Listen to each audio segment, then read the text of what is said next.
Hello kitchen wings family. ఈ రోజు మనం ఆంధ్ర తెలంగాణలో మొత్తం నాన్ వెజ్ కర్రీస్ లో ఒక ప్రత్యేక స్థానం సంపాదించుకున్న తలకాయ కూరని ఈ రోజు చాలా సింపుల్ వేలో బ్యాచులర్స్ అయినా బిగినర్స్ అయినా ఈజీగా క్విక్ గా చేసేయచ్చు. So let's get started. తలకాయ కూరని శుభ్రంగా క్లీన్ చేసుకుని దాంట్లో అల్లం వెల్లుల్లి పేస్ట్, ఉప్పు, కారం, పసుపు వేసుకుని బాగా కలుపుకొని 1 అవర్ వరకు నార్మల్ గా మ్యారినేషన్ చేసుకుని దాని తర్వాత కుక్కర్ లో వేసుకుని కొన్ని వాటర్ పోసుకుని దీన్ని ఒక 3 to 4 విజిల్స్ వరకు కుక్కర్ లో కుక్ చేసుకోవాలి. దీన్ని పక్కన పెట్టేసుకొని ఒక బాండీ తీసుకుని దానిలో ఆయిల్ వేసుకుని ఒక 2 మీడియం సైజ్ ఆనియన్స్ వేసుకుని బాగా ఫ్రై చేసుకోవాలి. ఫ్రై అయిన తర్వాత టమాటాలను కూడా 2 మీడియం సైజ్ టమాటాలను కూడా యాడ్ చేసుకుని 2 చిల్లీస్ కూడా యాడ్ చేసుకుని బాగా మగ్గిన తర్వాత దానిలో ముందుగా మనం కుక్ చేసుకున్న మటన్ ని కూడా వేసుకుని దగ్గరికి గిరిన తర్వాత నేను ఇక్కడ ఎవరెస్ట్ మీట్ మసాలాని తీసుకున్నాను.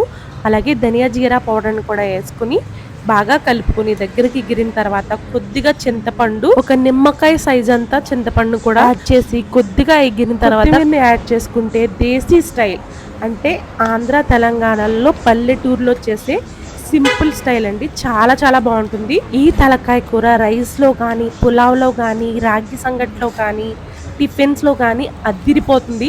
ఇలాంటి మోర్ వీడియోస్ కోసం సబ్స్క్రైబ్ చేయండి, ఫాలో చేయండి.